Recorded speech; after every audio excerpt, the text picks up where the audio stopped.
I'm Rob Licuria, Senior Editor at Gold Derby, here with costume designer Peggy Schnitzer. Peggy, how tied were you to real life historical footage of the Chippendales over the years, or did you have some scope for artistic license in creating those beautiful dance numbers and the costumes for them? Well, I grew up in Los Angeles, so I was very aware of it, never having visited Chippendales, I have to say.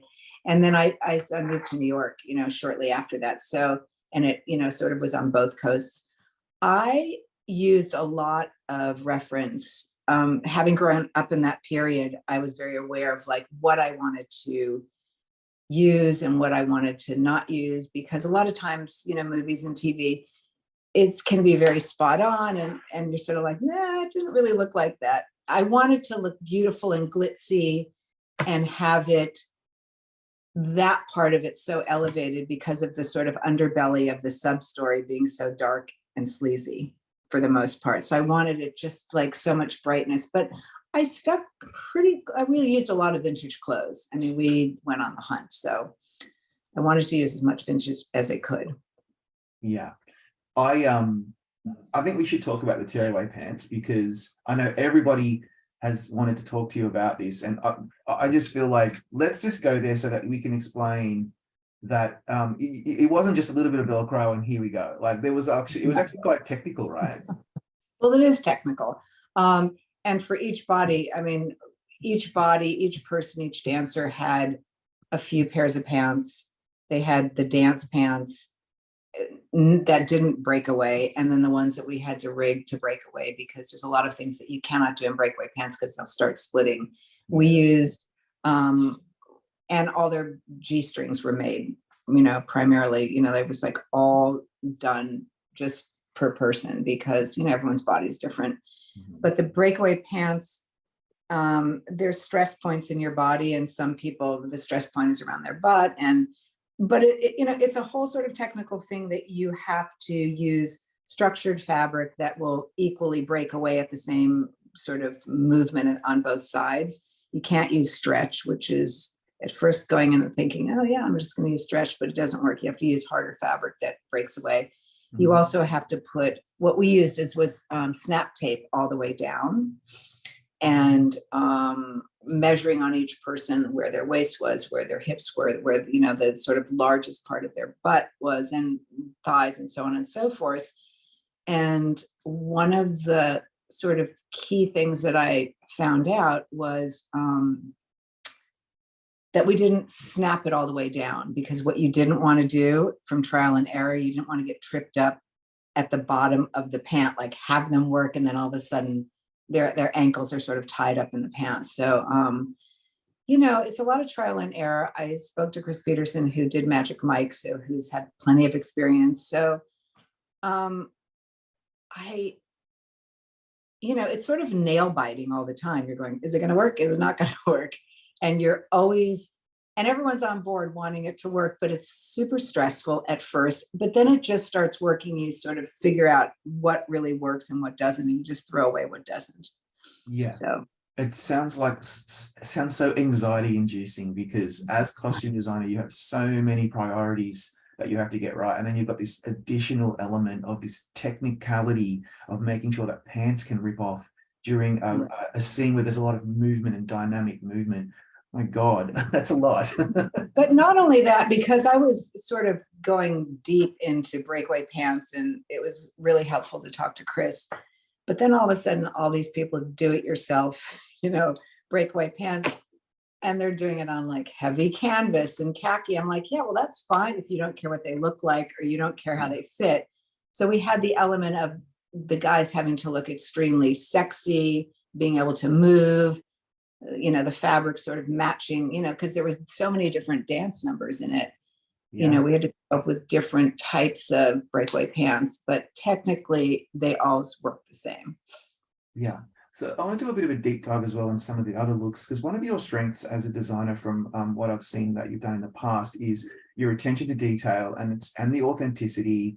And in this show, we're entering a portal in time, and you could have gone in many directions, but to me, it felt very lived in, with panache and style and flair. But the lived in side of things when they're not dancing, just like the other characters, I found really, really refreshing. So that's a huge achievement, balancing aesthetic and utility, because these Right. people are wearing clothes, right? These are their clothes that they put on every morning. So talk me through that aspect, because that's actually really hard to get right. Well, that was something that was very important to me. And it's always very important pretty much in every job I do, because especially with streaming, which is TV, I always sort of resent that people will have like 35 leather jackets in one. I mean, it just, people are wear uniforms pretty much.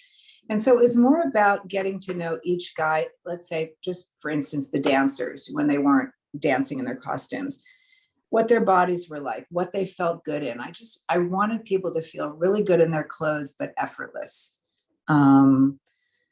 So it was, some people have great legs. Some people, want to be a little more covered up. And it was really about what they look great in, but were equally as comfortable.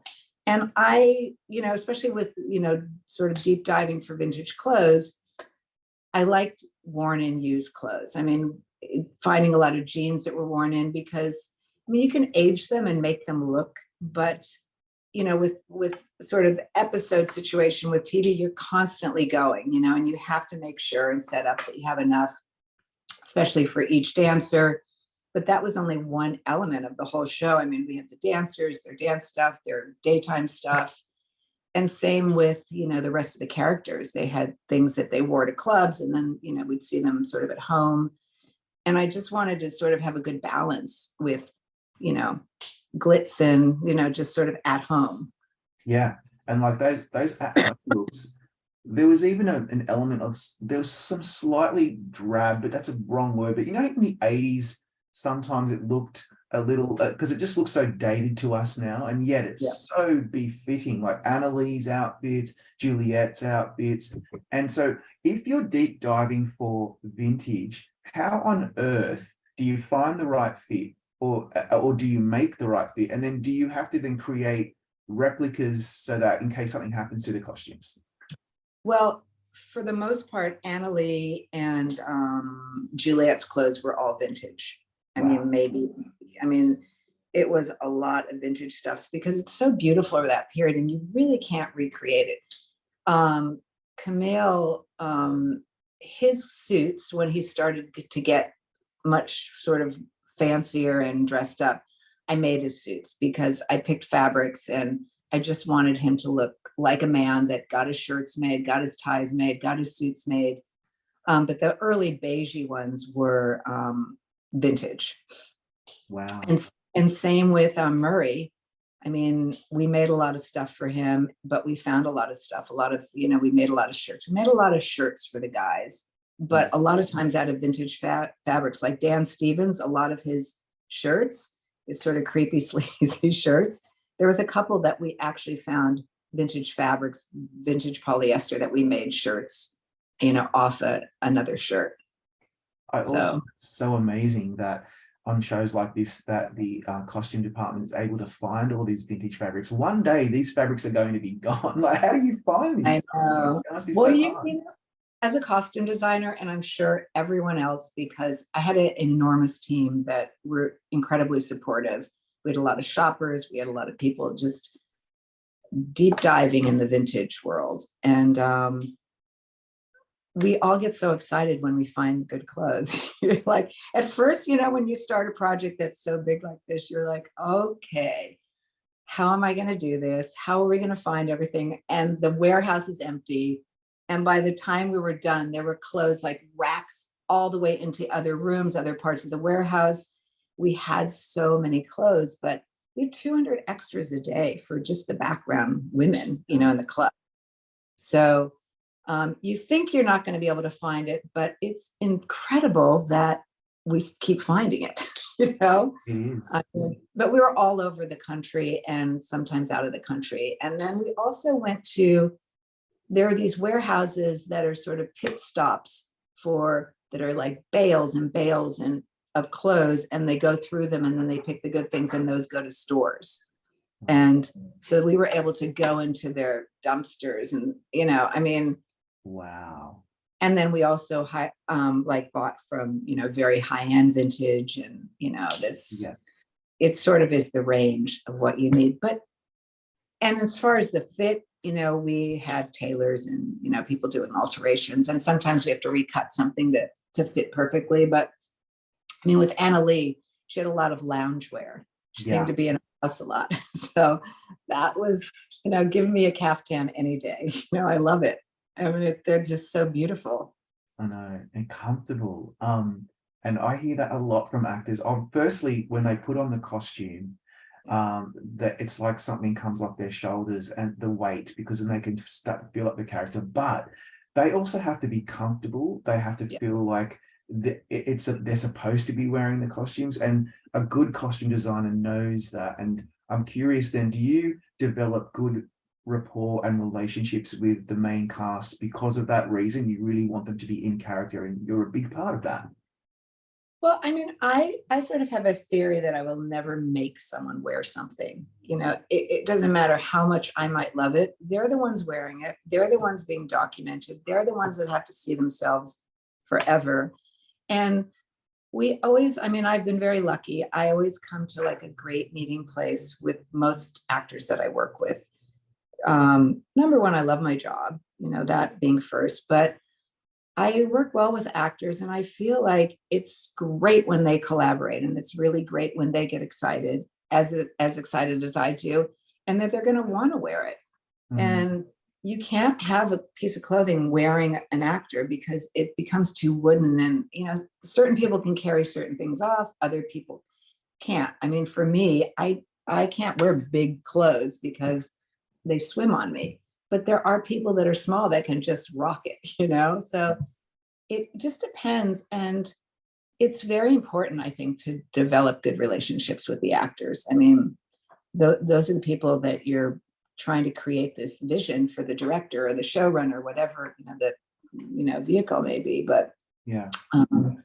it usually comes to that. I think that people like to be involved, and I think they like to have a word and be heard.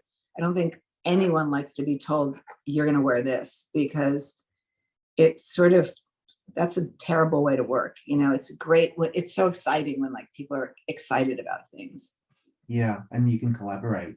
But then on the flip side, a lot of lay people like myself, might not completely understand the daily challenges that the costume department has. So what specific challenges did you face on this particular project in bringing the show to life during production?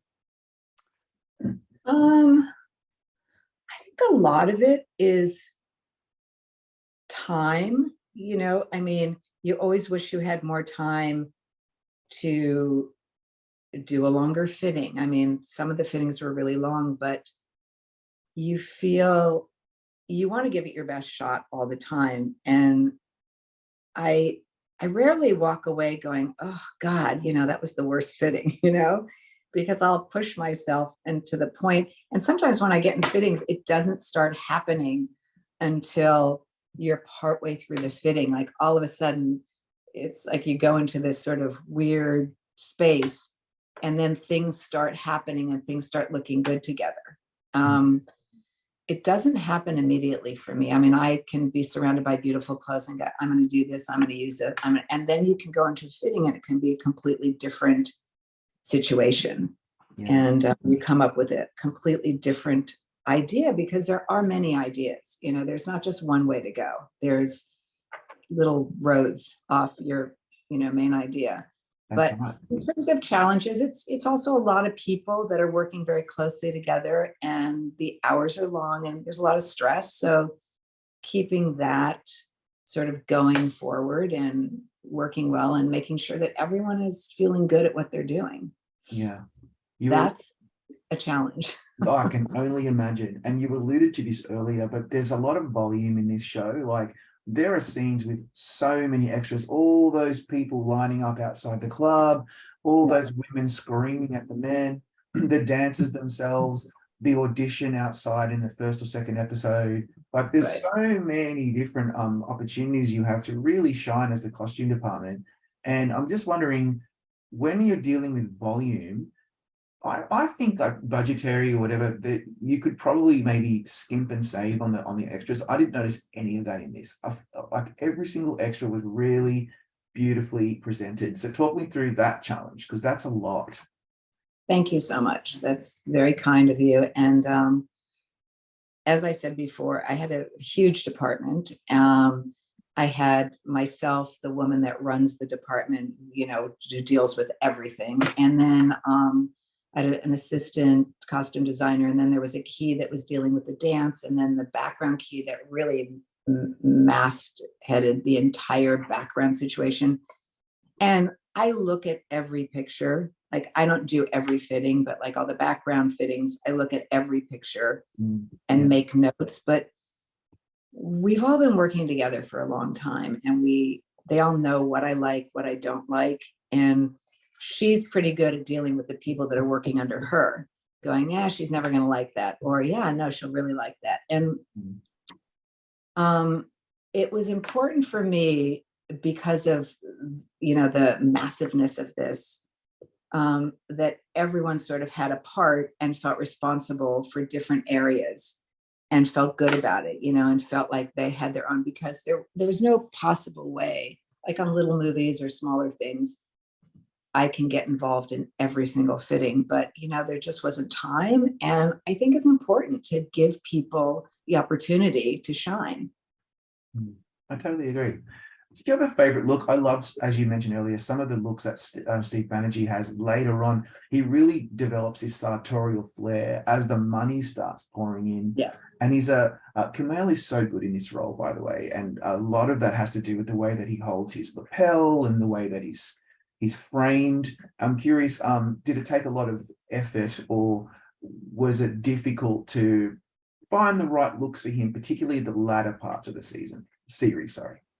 Well, when I first met him, he's very shy at first. He's very reserved. I mean, he's very funny and he's great once you get going with him, and couldn't be a lovelier person. I mean, I so enjoyed working with him, and I feel honored to have, that he was number one. He was incredible.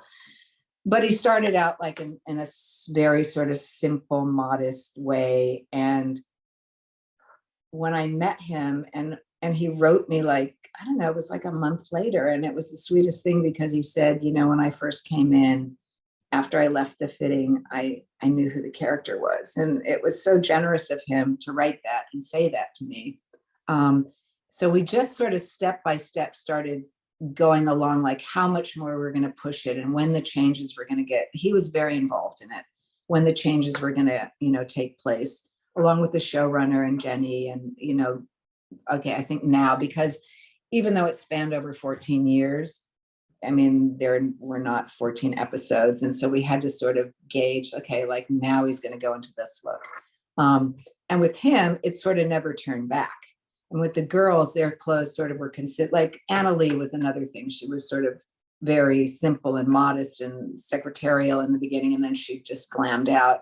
The other girls sort of were the same. They glammed from the beginning and just went through. I mean, yeah, I love that. I love that progression, because we and have. I love, I love the arc of people in costumes, because you don't always get to do it. So you have to sort of, for me, sometimes I work backwards, or, I mean, I think about, okay, like we're going from here to there, what happens in between, which is the fun part. It's the magical part of creating all that. I mean, yeah. And of course, like Richard Bloom, the production designer, had a similar challenge where the sets became more glitzy and glamorous as we progressed. And it just gives us the sense that this thing's really taking off.